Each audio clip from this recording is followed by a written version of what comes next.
નમસ્કાર મિત્રો, સ્વાગત છે તમારું ગુજરાત સંદેશ યુટ્યુબ ચેનલમાં। મિત્રો, આજના તાજા સમાચાર વિશે વાત કરતા પહેલા જો તમે અમારી ચેનલમાં નવા છો તો નીચે લાલ કલરનું સબસ્ક્રાઇબ બટન આપેલું છે, તેને દબાવીને બાજુમાં રહેલા ઘંટડી બટનને પણ દબાવી દેજો, જેથી મારા આવનારા તમામ વિડીયોની માહિતી તમને મળતી રહે। રાહુલ ગાંધીનું સત્તાવાર રીતે રાજીનામું। કોંગ્રેસ નેતા રાહુલ ગાંધીએ કેરળની વાયનાડ લોકસભા સીટ પરથી રાજીનામું આપી દીધું છે। લોકસભા સચિવાલય દ્વારા આ અંગેની સૂચના જાહેર કરવામાં આવી છે। નોંધનીય છે કે રાહુલ ગાંધીએ રાયબરેલી લોકસભા સીટ જાળવી રાખવા અને વાયનાડ લોકસભા સીટ છોડવા અંગે લોકસભા સ્પીકર ઓફિસને ઔપચારિક નોટિસ આપી હતી। ત્યારબાદના મહત્વના સમાચાર વિશે વાત કરીએ તો અમદાવાદમાં સ્કૂલ વાહન ચાલકોની હડતાલ સમેટાઈ। 2 દિવસથી ચાલતી સ્કૂલ વાહન ચાલકોની હડતાલનો સુખદ અંત આવ્યો છે। અમદાવાદમાં આરટીઓ કચેરીમાં સ્કૂલ વર્ધી એસોસિએશન અને અધિકારીઓની બેઠક મળી હતી। આરટીઓ અધિકારી સાથે બેઠક કર્યા બાદ નિર્ણય, સ્કૂલ વાહનોના નિયમમાં બોંધછોડ નહીં અપાય। રજિસ્ટ્રેશન માટે 45 થી 60 દિવસનો સમય અપાયો। આ સમયમાં કોઈ દુર્ઘટના બને છે તો વાહન ચાલકો જવાબદાર। ચર્ચાના અંતે હડતાલ પૂર્ણ કરવાનો નિર્ણય લેવામાં આવ્યો છે।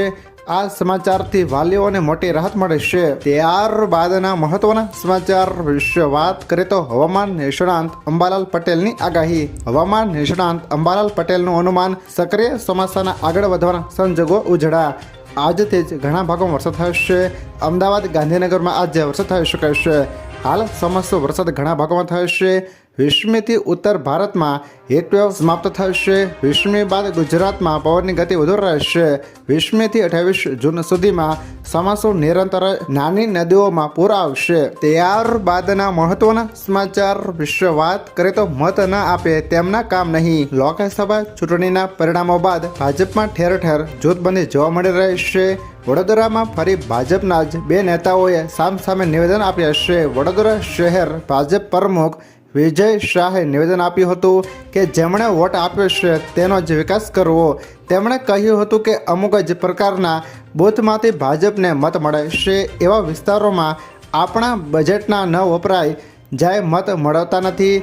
જો કે ભાજપના જ ધારાસભ્ય યોગેશ પટેલે આ નિવેદનનો વિરોધ કરતા કહ્યું હતું કે આવો આદેશ માનવો જરૂરી નથી, એ એમની અંગત વિચારધારા હશે, હું નિવેદનથી સહમત નથી। ત્યારબાદના મહત્વના સમાચાર વિશે વાત કરીએ તો આધાર કાર્ડને લઈને મહત્વનો નિર્ણય।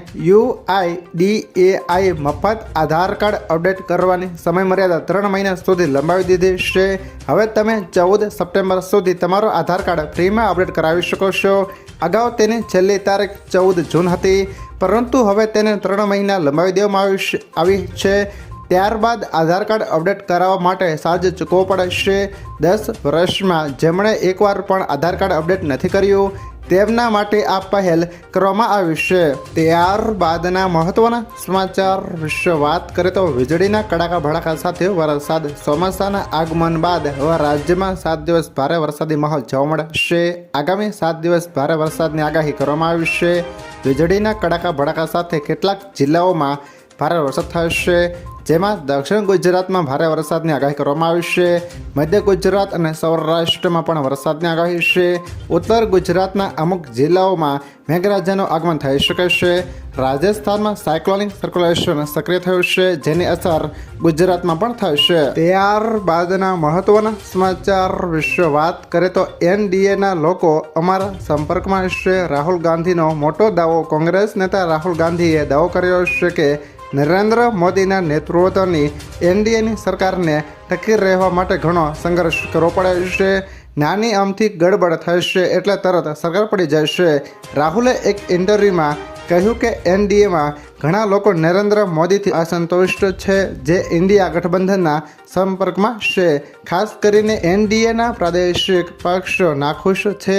જનતાએ ભાજપની વિચારધારા નકારી છે અને મોદીજીની છબી પણ નષ્ટ પામી છે। ત્યારબાદના મહત્વના સમાચાર વિશે વાત કરીએ તો દેશમાં 63,000 મોબાઈલ ફોન થશે બંધ। વીજ બિલ અને KYC કૌભાંડમાં હતા સામેલ। આજકાલ ઘણા લોકોને વીજ જોડાણો કાપી નાખવાના મેસેજ મળી રહ્યા છે। આ ઉપરાંત લોકોને KYC અપડેટ કરાવો તેવા મેસેજ પણ મળી રહ્યા છે, જો કે આ પ્રકારના તમામ મેસેજ ફેક હશે અને તેના આધારે હજારો લોકો સાથે છેતરપિંડી કરાઈ રહેશે। આ વાતને ગંભીરતાથી લઈને સરકાર દેશના અંદાજે 30,000 જેટલા મોબાઈલ નંબર બંધ કરવા કાર્યવાહી હાથ ધરી છે।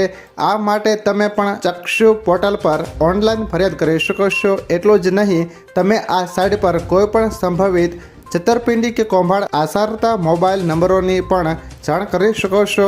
ફ્રોડને રોકવા માટે ડિપાર્ટમેન્ટ ઓફ ટેલિકોમ્યુનિકેશને પોર્ટલ શરૂ કર્યું। પોર્ટલ પર ફરિયાદો મળ્યા બાદ ડોન્ટને 392 મોબાઈલ નંબર હેન્ડ સેન્ટ અને 31,740થી વધુ મોબાઈલ નંબર કૌભાંડમાં સંડોવાયેલા હોવાનું જણાવાયું। ડોન્ટે ટેલિકોમ કંપનીઓને આ નંબરો બ્લોક કરવાનો આદેશ આપ્યો। જો મિત્રો આ વિડીયો તમને પસંદ આવ્યો હોય તો લાઈક કરો, તમારા મિત્રો સાથે શેર કરો અને જો તમે અમારી ચેનલમાં નવા છો તો ચેનલને પણ સબસ્ક્રાઈબ કરી લેજો, જેથી મારા આવનારા તમામ વિડીયોની માહિતી સૌથી પહેલાં તમને મળતી રહે।